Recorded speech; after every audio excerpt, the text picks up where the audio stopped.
So, hello everyone. Here we will show you how video streaming works between a client and a server using RTP and RTSP protocol. RTSP protocol stands for Real-Time Streaming Protocol. It is an application layer protocol, whereas RTP stands for Real-Time Transfer Protocol.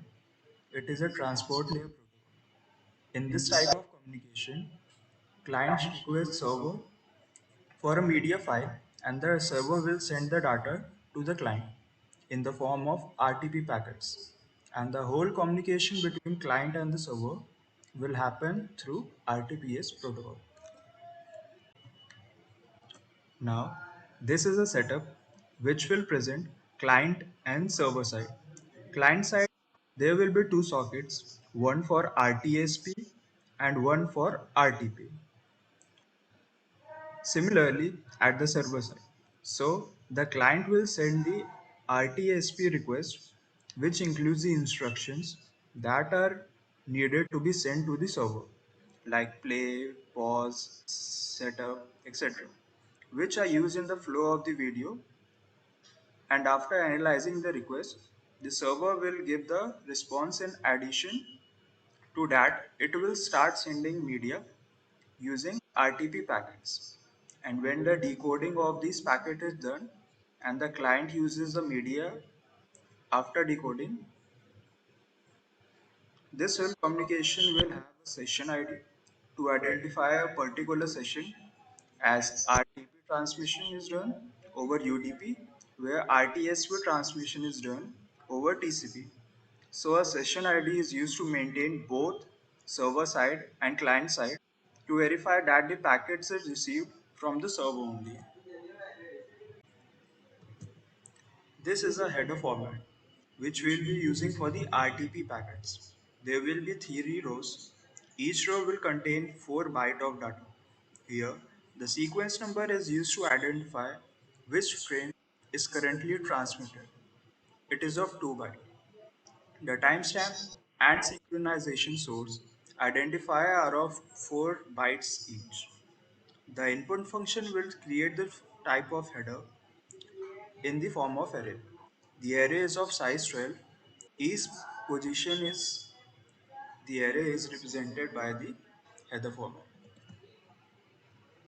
This is the state diagram of the client state. The client will be initially present in the init state when setup request is sent to move in ready state, and it is ready to accept the video RTP packet. Data sent to the client by the server. When play request is sent, it will move to the state playing, and it will pass the incoming RTP packet from the server, and it will start playing the video that is being sent in the server. And when pause request is being sent, it will again go to the ready state, and in the any time everything gets ended by the client, and it will return to the init state again. So these are the variables the state of the client should be maintained. When it is in ready state, it should not permit setup request, as setup is only possible when the client is in init state. So this is the code of client. Here we'll start with initiation, and then we'll build a GUI, and here we'll create a setup button, here we'll create a play button, here we'll create a pause button, then here we'll create a teardown button, here we'll create a label that will display the movie. Then we'll set up a button handler, and here we'll set up a teardown button handler. Then here we'll set up a pause button handler. Then here we'll set up a play button handler, and then here it will create a new thread that will listen for the RTP packets. This part will listen for the RTP packets. This will discard the late packet. Here it will stop listening upon requesting pause or teardown, and here upon receiving an acknowledgement for teardown request, it will close the RTP socket. Then here it will write the received frame to a temp image file, and then it will return the image file. Here it will update the image file as a video frame in the GUI. Then here it will create an RTSP socket. and then here it will connect to the server and it will start a new RTSP or TCP session. Here it will send a request, RTSP request to the server, and then it will update the RTSP sequence number. Here it will write the RTSP request that is to be sent, and it will keep a track of the sent request. Now we will create a play request and the steps are followed the same. Then we'll create a pause request and the steps are also followed the same. And in the tear down request also the steps are followed the same. And then here we'll receive the RTSP reply from the server, and here we will close the RTSP socket upon requesting a teardown, and then we will pass the RTSP reply from the server. The process only if the server reply sequence number is the same as the request, and then it will start a new RTSP session ID. This process would be done if only the session ID is the same. Then we'll update the RTSP state, and then we'll open the port.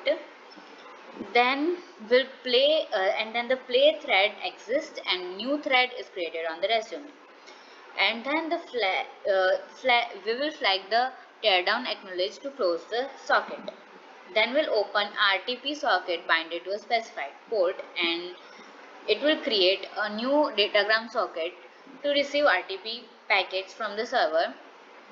Then we'll set the timeout value of the socket to 0.5 seconds, and then the RTP port should be bigger than 1024, and then the handler on explicitly closing GUI window, when the user presses cancel, it will resume playing. So this was all about the client code. Then we'll go to the client launcher code.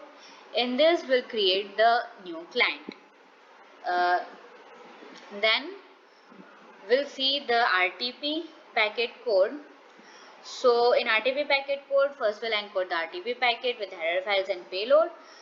So in that we'll fill the header byte array with RTP header file fields. Then the RTP version field v must be set to 2. Then padding, extension, number of contributing sources and marker fields all set to 0 in this lab. And then because we have no other contributing sources, the CSRC field does not exist. Thus the length of the packet header is therefore 12 bytes. Above all is all done in the server worker.py. Then here the header version 0 is version padding extension plus CC plus secnum plus marker plus PT plus SSRC. Then the version 2 bits padding extension 1 bits and CC is 4 bits. The header 0 is 1 byte. The marker is 1 bit. Payload type is 7 bits. Then header 1 is 1 byte.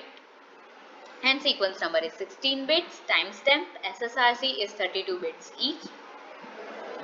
The total header size is 12 bytes. Then we'll get the payload from the argument, and then in this we'll decode the RTP packet. Here it will return the RTP version, it will return the RTP sequence frame number, it will return the RTP timestamp, it will return the RTP payload, it will return the payload, and finally it will return the RTP packet. So this was all about the RTP packet. Now we'll see the server, the code for server. So in this, firstly we'll create a socket, and in that socket stream we'll create a socket stream for connection oriented TCP protocol, and AFI net refers to address family IPv4. This will bind the socket created to a port, server port and IP address, and it will empty the string in bind, and the empty string in the bind indicates that it can listen requests from any computer. This will start listening on this socket, and this 5 indicates that the maximum queue size is 5. 5 connection will be captivating if server is busy, and the 6th connection will be refused. Then it will start accepting the request, and it will receive the client info address port through RTSP or TCP session. Then we'll get the details of the client, and then we will start a new thread to communicate with the client. So this was all about the server code. Then we have the server worker code. So in this code,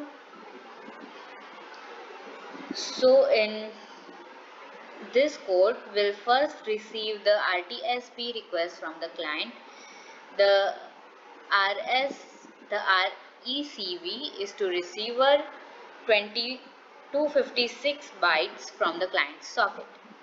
Then we'll process the RTSP request sent from the client. We'll get the request type and we'll set up play and pause, etc. Then get the media file name. Then here we'll get the RTSP sequence number, and then we'll process the setup request. We'll update the state, and then we'll generate a randomized RTSP session ID. We'll send the RTSP reply, and then we'll get the RTP or UDP port from the last line, and it will reply OK message if connection is set up. Then we'll process the play request, and here we'll create a new socket for RTP or UDP. Here we'll create a new thread and start sending RTP packets. And then here we'll process the pause request. Here we'll process the teardown request and close the RTP socket. Then here we'll send RTP packets over UDP, and here we'll stop sending if request is pause or teardown. Then here the RTP packetize the video data. Then we'll send an RTSP reply to the client, and then these are the error messages we have found. So this was all about the server worker code. Now we'll see the video stream code. So in this code, first we'll get the next frame.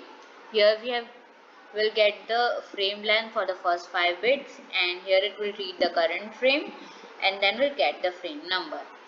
So this was all. Thank you.